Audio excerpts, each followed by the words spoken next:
Jangan pernah gini, kalau Anda ribut pendapat, beda pendapat, itu tidak akan selesai.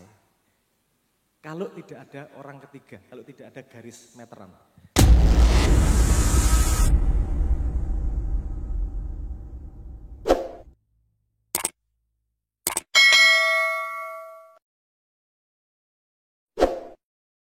Lanjut ke selanjutnya, monggo Mas. Cek. Terima kasih sebelumnya atas waktunya karena dikasih untuk menimba ilmu di sini ya. Enggak usah perkenalan ya Pak ya. Nama aja, nama. Nama Muhammad Yusuf. Mungkin Yusuf. Alhamdulillah ya dari tema yang disampaikan ini dari awal sudah mewakili bersyukur. Di awal itu saya sudah pesimis. Acara ini diblokir sama Allah. Karena apa? Sudah mendung. Wah ini diblokir ini. Diblokir atau di apa tadi Mas? Yang apa familiar di TV di luar kendali. Alhamdulillah kita juga banyak bersyukur itu yang tidak banyak kita syukuri ternyata tidak sampai tidak jadi hujan. Itu alhamdulillah. Mungkin yang saya tanyakan ini sekedar agak mencolot dari rasa syukur itu tentang ya menyambung dari pertanyaan Mas tadi tentang feudalisme yang rame. Ya batas feudalisme yang tidak yang benar-benar tidak diperbolehkan itu seperti apa? Karena realita di masyarakat dimanapun itu kan ya batas apa Mas tadi? Feudalisme itu. Itu kan yang sekarang marak dan mungkin nanti bisa diterangkan kepada masyarakat agar kita tahu. Dan ini juga sebagai bentuk perhatian atau prihatin kita yang dari medsos itu luar biasa, dia tidak mengenal apapun ketika mengkritik sesuatu yang amat bermanfaat bagi dia. Terus yang kedua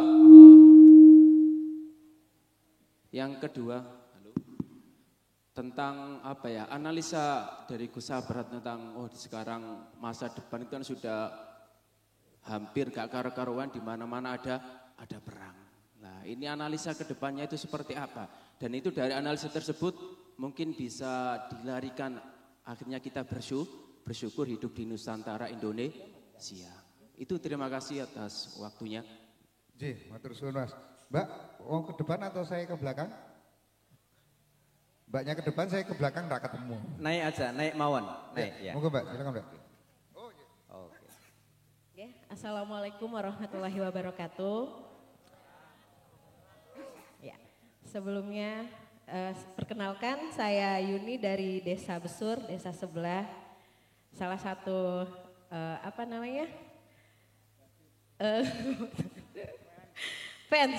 fansnya.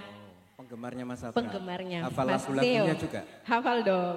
Salah satu lagu favorit saya sama mantan pacar saya yang sekarang jadi suami. Nada deringnya dulu Ruang Rindu. Tadi saya ini sudah tidur, saya cerita sebentar, suami saya ada di belakang. Tadi ini saya sudah tidur soalnya hujan, loh saya sedih. Ya ayo ya, masa tidak mau mengenang gitu loh. Ada Mas Neo. Terus suami saya, ayo Mi mau ke sana enggak? Ya ayo gas. Ya, jadi yang mau saya tanyakan tentang syukur. Saya lihat di sini banyak orang yang sulit gitu loh, kelihatannya banyak orang sulit ya. Bagaimana caranya kita tetap bersyukur di tengah kesulitan? Itu aja karena saya yakin bersyukur di tengah kesulitan itu pasti sulit. Jadi mungkin ada tipsnya bagaimana caranya biar kita bisa tetap bersyukur walaupun kita dalam keadaan sulit. Nanti boleh nyanyi enggak sedikit? Nyanyi sedikit boleh ya, Mas Abrang nyanyi, dikit aja. Ruang Rindu. Sudah ya, saya telat berarti saya ketiduran. Di awal tadi. Yang lain apa? Selain lain. Ruang Rindu apa? Apa ya? Sandaran hati. Sandaran hati. Oke, bisa. Boleh selfie. Bonus selfie dong sudah bertanya. Ya boleh ya Mas ya. Alhamdulillah ini adalah satu rezeki juga. Rezeki kebahagiaan bisa bersyukur alhamdulillah. Padahal tadi saya sudah bermimpi. Ya di situ aja. Jangan cemburu ya.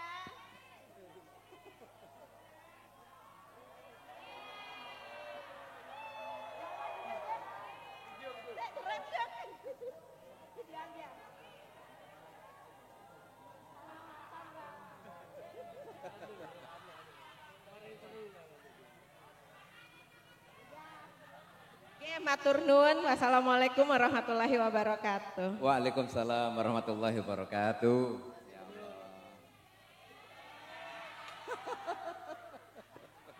Matur suwun, juga selfie nih. Masya Allah.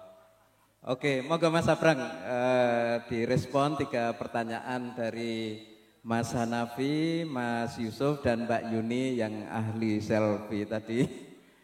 Tentu terlebih dahulu kita kasih tepuk tangan yang meriah buat beliau bertiga tadi. Moga Mas Abrang.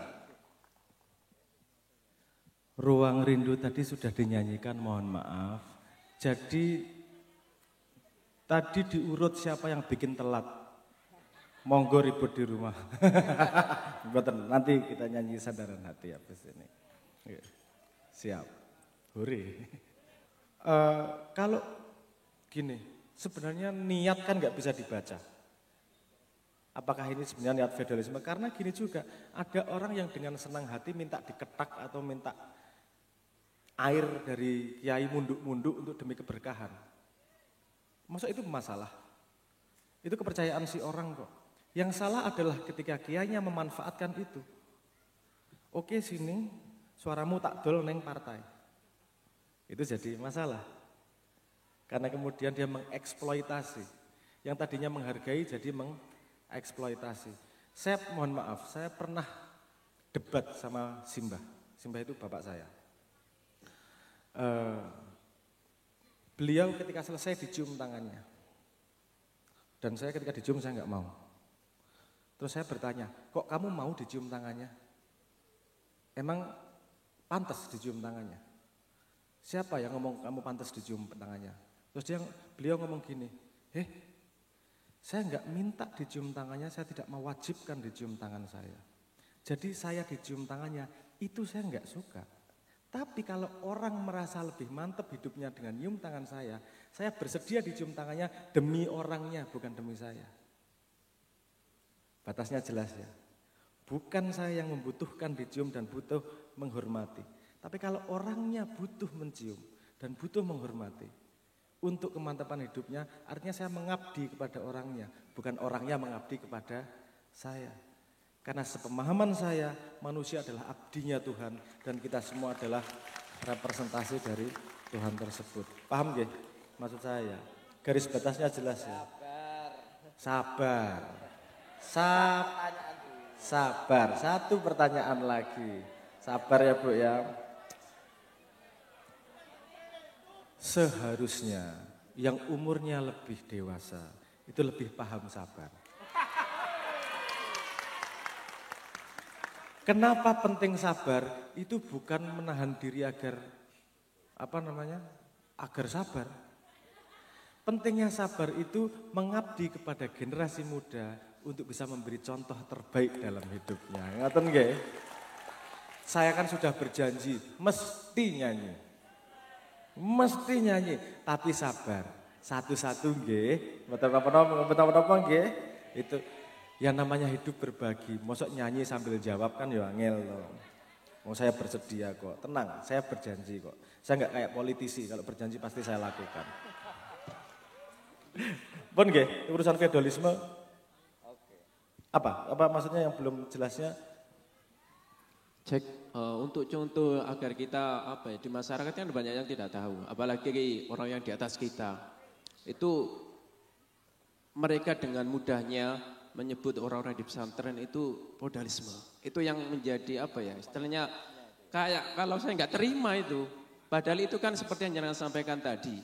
Jadi di situ ada butuh data pembanding bagaimana feodalisme yang benar-benar itu tidak diperbolehkan sehingga masyarakat ini tahu. Gini, ada salahnya, ada benernya pendapat jenengan itu. Saya mencoba di tengah nih. Gini, Anda paham, Anda kesel sama ngomongan kayak gitu karena dia tidak paham. Artinya Anda yang tahu detail, dia tidak tahu detail. Artinya dalam sudut pandang ilmu, dia bodoh, kamu pandai. Untuk urusan pesantren. Dan itu kebiasaan pesantren. Untuk orang bodoh itu dibenci atau diajari? Diajari, bukan dibenci. Artinya bantu dia paham bagaimana yang terjadi di pesantren. Dan jangan merasa pesantren pasti benar, mohon maaf. Ada nggak kemungkinan pesantren salah? Ada. Mari kita perlu mendengarkan dia. Jangan-jangan ada yang dia tahu dan kita tidak tahu. Jangan-jangan, mohon maaf, kalau Anda sudah merasa pasti benar kamu yang salah, udah ujub itu, udah sombong itu. Siapa tahu ada loh sudut pandang dia yang benar.